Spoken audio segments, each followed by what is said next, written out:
उमर भट्ट साहब को खुश आमदीद कहते हैं। मैं थोड़े दरम्यान हायर नहीं होगा उन्होंने नाम बिशारत अली चीमा साहब खुश आमदीद। मिर्जा अहमद महमूद साहब को खिताब कर रहे हैं। बापू तालियत मिर्जा अहमद महमूद साहब।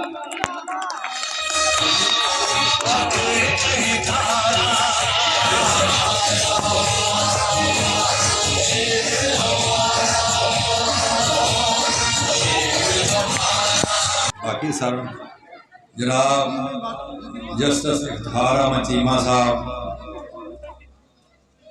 साढ़े बुजुर्ग रहनुमा नेक सीरत ईमानदार ए जमाने च खाल खाल बंदे इस तरह होंगे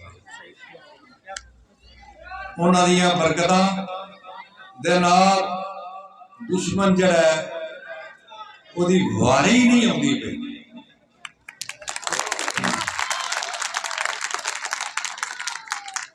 काबली जायजा लेना है कि पार्टियां केड़ियां खलोतियां ने वो च बेहतर केड़ा है इलेक्शन का फैसला इस तरह ही करी देना।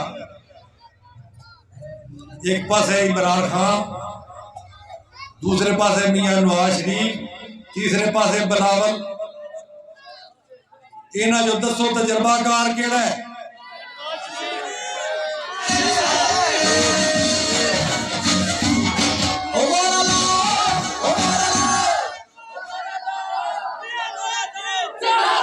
पिछली दफा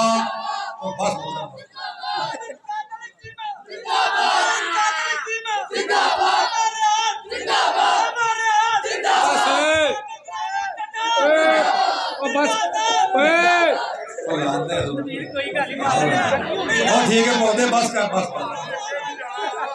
आओ आओ पौधे बस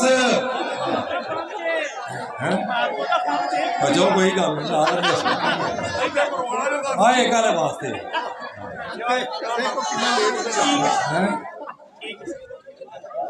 तीन बंदे ने मेन पार्टियां रहे त्रोवां दा टाइम तुसां वेख लिया जदों इस मुल्क का पट्ठा पैन लगता है उदों ही मियां नवाज शरीफ नूं याद करते हैं उदों फिर मियां नवाज शरीफ आके इनू सही करके लांदा है जिसले बूटा जरा जवान लगता है फिर ठाका छड़ देता। हुण इस वक्त पता है लगता है पिया अल्लाह के घर एडवांस पता पे लगता है अगली हुकूमत मियां नवाज शरीफ की बननी है।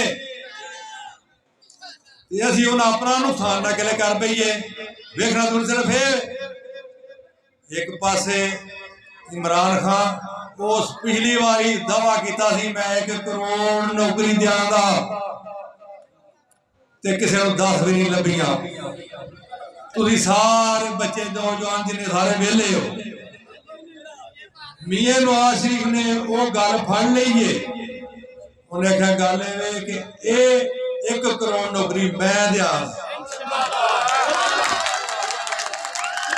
तुहानू सारियां नू फ्री वीजा मिलेगा सरकारी तौर पर कलन दिया बाहर करना बाहर सिर्फ तुहाडी ट्रेनिंग चाहिए।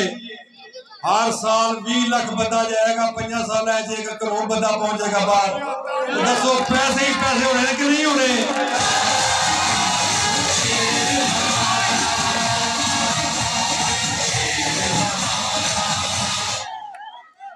जे अल्लाह ने 5 साल होर दे छड़े तो फिर वो स्कीम ये कि फिर जो तेल चाहिए ना असी 4 खूह कढ़िए तो 1 खूह च तेल निकल आता है उस वास्ते पैसे चाहिए ने पैसे कोल कोई नहीं।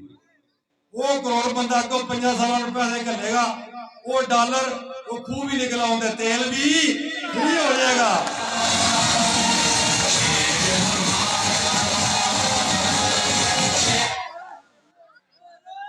गल है पुत्रो भराओ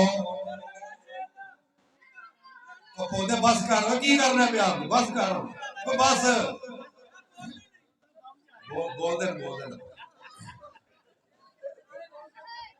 दूजे पासे अनाड़ी ने सारे किसी बंदे ने एक मेरा कारखाना तुहानू पता है ਤੁਹਾਡੇ ਕਿਸੇ ਨੇ ਬਾਜੀ ਉਸ ਕਾਰਖਾਨੇ ਉੱਤੇ ਇੱਕ ਵਾਰੀ ਰਾਈਸ ਮਿਲ ਲਗਾਈ ਸੀ, ਪੁੱਡੋ ਆਇਆ ਸੀ, ਉਹ ਖੋਹ ਲਿਆ, ਸਾਨੂੰ ਘਾਟਾ ਪੈ ਗਿਆ ਸੀ, ਅਸੀਂ ਨਵਾਂ ਕੱਢਨੇ ਆ। ਜਿਹੜਾ ਇਹ ਬੰਦੇ ਦਾ ਜਿਹੜਾ ਕਾਰੋਬਾਰ ਹੈ ਉਹ ਨਹੀਂ ਉਹ ਚਲਾ ਸਕਦਾ। ਹੁਣ ਮੀਆਂ ਨਵਾਜ਼ ਸ਼ਰੀਫ ਤੇ ਆ ਗਿਆ, ਦਿਸਦਾ ਪਿਆ। ਹੁਣ ਗੱਲ ਕਰਨੀ ਆਪਣੇ ਹਲਕੇ ਦੀ। ਪਿਛਲੀ ਵਾਰੀ ਤੁਹਾਨੂੰ ਜਿਤਾਇਆ, ਲੇਕਿन ਮੀਆਂ ਦੀ ਹੁਕੂਮਤ नहीं बनी, नुकसान हो गया। ਹੁਣ ਐਸ ਕੀ ਉਕਣਾ नहीं, ਉਹਦੀ ਵਜ੍ਹਾ ਕੀ ਹੈ? ਸੜਕਾਂ ਖਰਾਬ ਹੋ ਗਈਆਂ ਨੇ, ਕੋਈ ਬਣੀਆਂ ਜੇ ਉਹ ਇਹਨਾਂ ਦਿਨਾਂ ਚ ਗਲੀਆਂ ਬਣੀਆਂ ਜੇ ਯਾਰ, ਸਾਰਾ ਕੁਝ ਇਹਨਾਂ ਚੋਂ ਕੀਤਾ ਤੇ ਜੇ ਉੱਤੇ ਬਣਦੇ ਇਹ ਨਾ ਹੁਣ ਸਾਡਾ ਕੀ ਬਣੇਗਾ? ਇਸ ਵਾਸਤੇ ਸਾਨੂੰ ਇਹ ਸਾਡੇ ਵਾਸਤੇ ਇਹ ਦੋਵੇਂ ਬੜੇ ਜ਼ਰੂਰੀ ਨੇ। ਦੋਵਾਂ ਸ਼ੇਰਾਂ ਨੂੰ ਮੋਰਾਲਾਂ ਨੀਆਂ ਨੇ, ਕਿਸੇ ਨਾਲ ਕੰਪਰੋਮਾਈਜ਼ ਨਹੀਂ ਕਰਨਾ। ਮੈਂ ਵੇਲੋ ਹੱਥ ਛੱਡ ਕੇ ਤੁਹਾਡੇ ਕੋਲ ਆ ਗਿਆ ਵਾਂ, ਜਦੋਂ ਤੁਹਾਨੂੰ ਕੰਮ ਪੈਂਦਾ ਮੈਂ ਆ ਜਾਣਾ ਵਾ। मैं ਤੁਹਾਡੀ ਹੌਸਲਾ ਵਧਾਉਣ ਵਾਸਤੇ, ਤੁਹਾਡੀ ਰਹਿਨਮਾਈ ਕਰਨ ਵਾਸਤੇ मैं भी आ गया।